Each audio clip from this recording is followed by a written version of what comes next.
যে আপোনালোকক যোৱা 2014 চনৰ নিৰ্বাচনত আমি যথেষ্ট সহায় কৰিছোঁ আৰু আপোনালোকে নিজৰ নিৰ্বাচনী ইস্তাহাৰত এটা কথা স্পষ্টভাৱে লিখি দিছিল যে বিজেপিয়ে যদি কেন্দ্ৰত চৰকাৰ গঠন কৰিব পাৰে বড়োলেণ্ড সুকীয়া ৰাজ্যৰ সমস্যাটো নিগাজীভাৱে স্থায়ীভাৱে সন্মানজনকভাৱে সমাধান কৰি দিয়ে।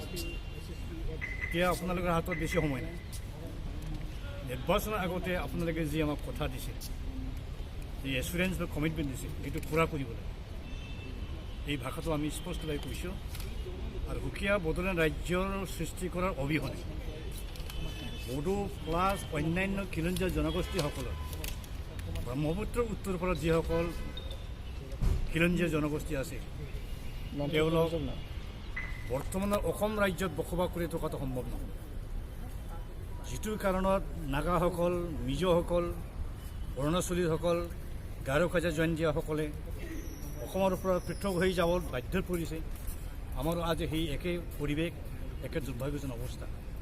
আৰু এইটো স্পষ্টকৈ মই কৈছোঁ গৃহমন্ত্ৰী ডাঙৰীয়াক 2000 চনত অতুল বিহাৰী বাজপেয়ীৰ নেতৃত্বত যিটো বিজেপি চৰকাৰ চলিছে, বিহাৰক দ্বিখণ্ড কৰি পেলাই ঝাৰখণ্ড ৰাজ্য দিয়া হ'ল, ইউপিক দ্বিখণ্ডিত কৰি পেলাই উত্তৰাখণ্ড দিয়া হ'ল, মধ্যপ্ৰদেশত দুভাগ কৰি ছত্তীশগড় দিয়া হ'ল।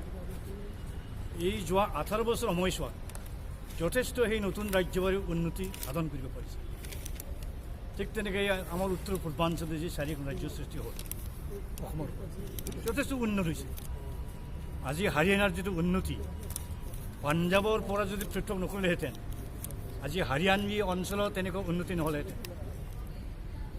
আৰু স্বাধীনতাৰ পিছত যিমানখিনি নতুন নতুন ৰাজ্যৰ সৃষ্টি হ'ল, সেই ৰাজ্যৰ সৃষ্টি হোৱাৰ পিছত সেই ৰাজ্যবোৰ যথেষ্ট উন্নতি হৈছে। আৰু তেওঁলোকৰ যিটো মানে হেৰি ৰাখি এথনিক আইডেণ্টিটি, কালচাৰ, লেংগুৱেজ বাছি গৈছে।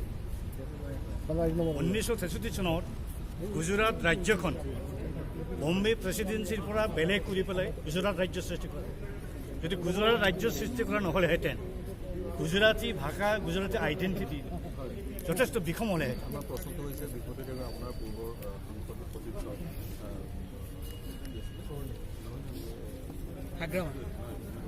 মুৰলীমনোহৰ যোশীয়ে স্পষ্ট কৰি দিছে যেতিয়ালৈকে অসম বিধানসভাত এই বিষয়টো অনুমোদিত নহয় পৃথক বড়োলেণ্ডৰ বিষয়টো তেতিয়ালৈকে কেন্দ্ৰীয় চৰকাৰৰ হাত বান্ধা আছে। গতিকে আপোনালোকৰ চৰকাৰ, অসম চৰকাৰ ভূমিকাটো কেনেদৰে নিছে?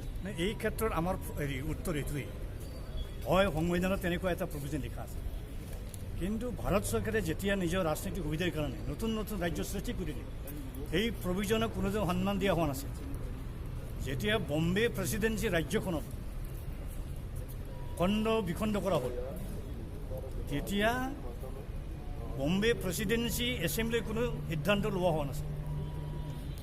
এজন মাৰাঠী মানুহে বম্বে হাইকোৰ্টত গৈ কেছ কৰিছিল। তেতিয়া চৰকাৰে কৈছিল যে এই যিটো সাংবিধানিক প্ৰভিজন এইটো চৰকাৰে মানিবৰ কাৰণে বাধ্য হৈ থাকে।